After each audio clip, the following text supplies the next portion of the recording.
मऊ जनपद का नाम लिया जाता है तो उसके साथ स्वाभाविक तौर पे कल्पनाथ राय का नाम जुड़ जाता है। जाहिर सी बात है, पूर्वांचल की राजनीति में एक ऐसा शख्स मौजूद था कि पूरे मऊ जनपद की तस्वीर बदलने के साथ ही एक मॉडल बनाया कि किस तरीके से विकास किया जा सकता है। कल्पनाथ राय के चले जाने के बाद मऊ एक तरह से अनाथ बन गया। ऐसे में उनकी जो बेटी हैं मऊ जनपद की राजनीति में अब दस्तक दे रही हैं, तो क्या मॉडल लेकर के आ रही हैं और किस तरीके से जो मऊ में कांग्रेस का जनाधार खत्म हुआ है उसको बढ़ाएंगे। तो सर्वप्रथम इनसे हम बात करें, इनका पूरा परिचय जानेंगे, कहाँ से पढ़ाएंगी और क्यों मऊ जनपद की राजनीति में दस्तक दिया। पहले अपना परिचय बताइए आप। मेरा नाम वैष्णवी है और मैं कल्पनाथ राय की सबसे छोटी बेटी। जी जी। मैंने मार्टर डे कॉन्वेंट से स्कूलिंग की।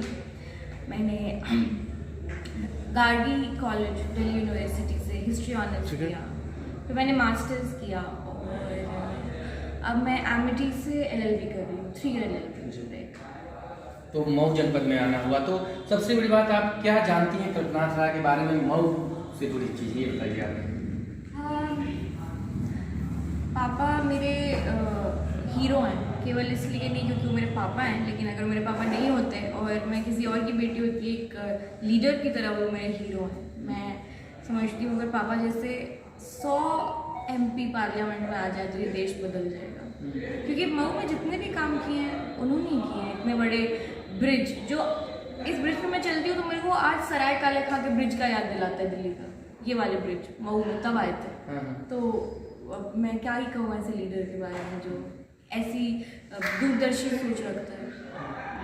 तो आपने देखा तमाम तरह की राजनीति में ऐसे शख्सियत की मौजूदगी अब तक शायद नहीं हो पाई, तो अब मऊ जनपद में की जो राजनीति चल रही है, यहाँ के जो जनप्रतिनिधि चुने जा रहे हैं उनको कैसे देखते हैं आप, क्या मॉडल है?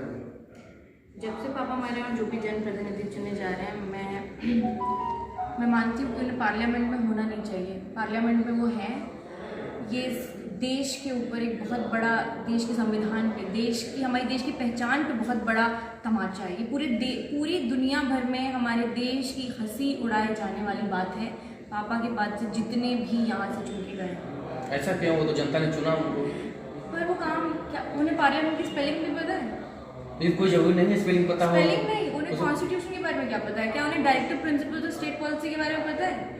संविधान में जो MP के लिए काम दिया गया है, डायरेक्ट DPSP, आप पूछिए ना जाके कि आपको directive principle of state policy के बारे में क्या पता है, यहाँ तक कि आपको फंडामेंटल राइट्स के बारे में क्या पता है। अब इतना तो पता होना चाहिए। अगर आप पार्लियामेंट में जा रहे हैं और आपको इतना भी नहीं पता, तो ये तो इस पर कोई बात नहीं होती है कि जो भी है वो पार्लियामेंट जा सकता है। अब पार्लियामेंट जा रहे हैं तो इतना तो पता होना चाहिए ना। कहीं ना कहीं संविधान ही तो उनको देता है।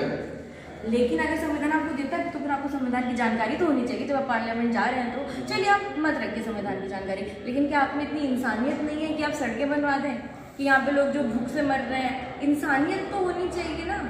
पर कोई ऐसा इंसान जो बस है, बस वो खड़ा है, उसमें बस हड्डियाँ हैं, मांस है और जांच लगी हुई है, वो पार्लियामेंट जा रहा है, उसमें और क्या है?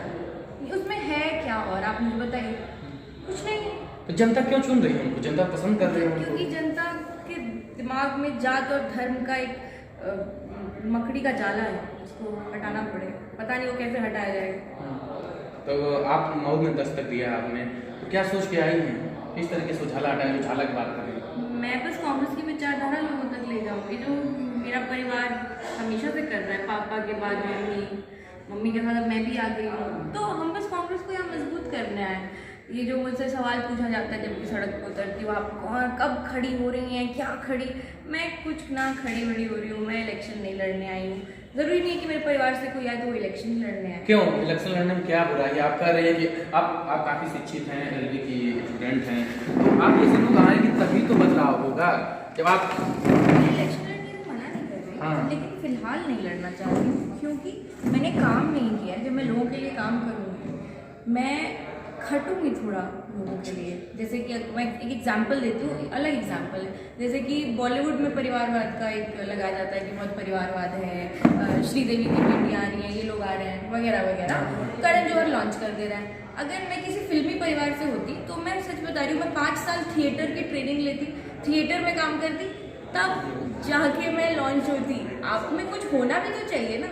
मैंने जैसे कहा कि इलेक्शन लड़ने का टिकट कोई टॉफी नहीं है, किसी ने मुझे पकड़ा दी, मैं ले ली, खा ली, मेरा कोई अधिकार नहीं है उस टिकट पे। हम कोई राजा रजवाड़े थोड़ी ना है कि नहीं?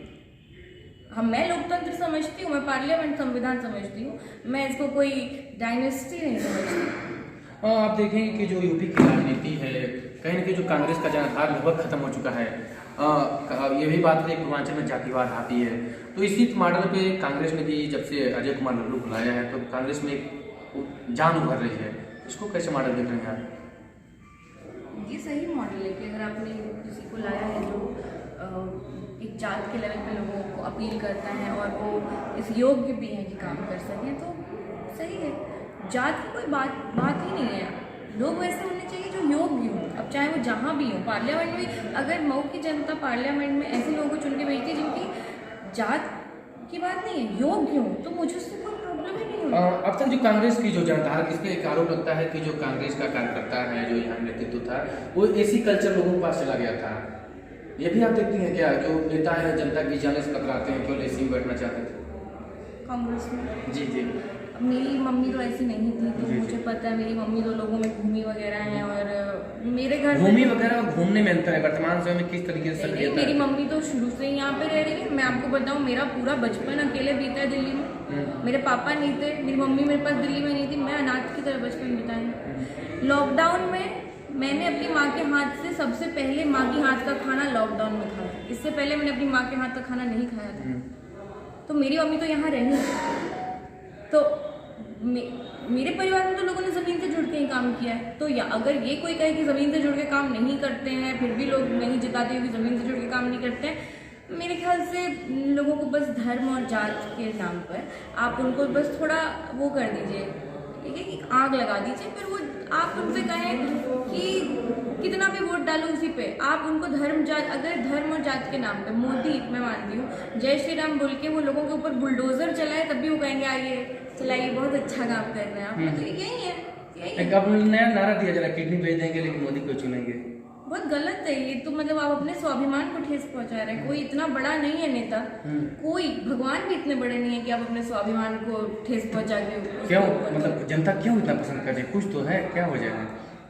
ये देश हीरो वर्शिपर्स का है। वो भले हीरो नकाब लगा के आए, भले हीरो नकाब लगा के आए, लेकिन इस देश में लोगों को मसीहा को मानने की बड़ी वो है। कभी तो कांग्रेस को मसीहा समझी, लगातार कुछ चुनती आई, पर कांग्रेस उस पर खड़ी उतरी ना, क्योंकि वाकई में कांग्रेस थी मसीहा। अगर मेरे पापा को लोग यहाँ दबंग कहते हैं, शेर कहते हैं, तो उनके काम भी शेर वाले थे। ये नहीं कि वो खाली दिखने में शेर थे या दबंग थे, लेकिन उन्होंने काम भी तो किए। आने वाले दिनों में क्या चुनाव लड़ेंगे आप? नहीं। तो उस छवि को कैसे बदलेंगे जिसको जनता पसंद कर रही है, विकास पुरुष से लेके बाहुबली तक के सफर को? कांग्रेस को यहाँ मजबूत करेंगे, और क्या करेंगे? कांग्रेस को मजबूत करेंगे, मेरा वो काम है। इलेक्शन लड़ना मेरा काम नहीं है। इलेक्शन अगर किसी को लड़ाना है तो पता नहीं, इलेक्शन लड़ना मेरा काम नहीं है। मैं भी कैसे बोल दूँ मैं इलेक्शन लड़ जाऊंगी, मेरे हाथ में थोड़ी ना। अभी अच्छा, एक क्वेश्चन है कि मऊ जनपद में मुख्तार अंसारी हैं, बाहुबली जो कहा जाता है, उनके बारे में आप क्या कहेंगे? क्या आपका विचार है मुख्तार अंसारी को लेकर?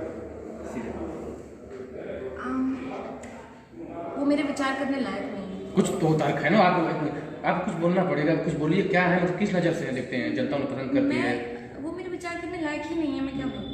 कुछ नकारात्मक सकारात्मक कुछ तो सोचती होंगे। सोचना भी नहीं चाहती उनके बारे में। जब सोचना पड़ेगा, हमारे जनपद के विधायक सोच गंदी हो जाएगी। ठीक। और जो यहाँ के वर्तमान सांसद हैं, उन पे क्या कहेंगे? उनके बारे में सोचते तो वही सोच गंदी हो जाएगी। मतलब उनको तो जनता चुने, जनता भी गंदी हो जाएगी, जनता ने चुना। अब जनता गंदी नहीं है, जनता को भ्रमित किया गया है। जनता ये गलत नहीं है, जनता के दिमाग में भ्रम पैदा किया गया, उस भ्रम को मुझे तोड़ना है। लेकिन आप जिन लोगों के बारे में मुझे सोचने को कह रहे हैं, मैं भगवान, मैं राम कृष्ण, इन लोगों में दिमाग लगाती हूँ, अच्छे लोगों में, गांधी जी, मदर टेरेसा, इन लोगों के बारे में नहीं सोचती। मेरे दिमाग में गंदगी भर जाती है। आपको इसलिए सोचना पड़ेगा कि जब मऊ जनपद में आप आई हैं राजनीति में, तो उन्हीं से जनता को आपको दूर करना है। कैसे करेंगे? मऊ जनता से क्या करेंगे? मऊ जनता से करेंगे, लोगों को बताएंगे कि उन्हें क्यों अपने स्वाभिमान के लिए लड़ना चाहिए और उन्हें बेवकूफ़ नहीं बनना चाहिए, क्योंकि ये लोग तो उन्हें बेवकूफ़ बनाते हैं। नकाब पहने बहरूपी हैं ये लोग, और लोग बेवकूफ़ बन जाते हैं। मेरे को बस लोगों को ये बताना है कि आप लोग बेवकूफ़ मत बनिए। आप लोगों को लगता है आप लोग समझदार हैं, लेकिन असल में आप लोग बेवकूफ़ बने। लास्ट में जो आपके प्रदेश के CM हैं, उन पर क्या आपका सोच है? उनके काम के तरीका को कैसे देखती हैं?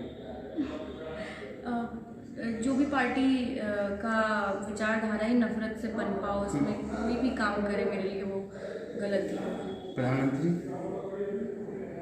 मैंने कहा आपसे ना, बीजेपी की जो विचारधारा है वो नफरत की है। उसमें एक एक इंसान सपोर्ट करता है इस देश को तोड़ने का, तोड़ने की विचारधारा रखता है, उसे मैं कभी सपोर्ट नहीं करती। देखिए जाहिर सी बात है, अब एक युवा चेहरा राजनीति में दस्तक दे रहा है तो कुछ न कुछ परिवर्तन होगा।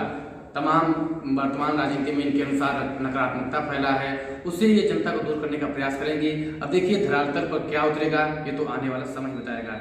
ईटीवी भारत के लिए अभिषेक से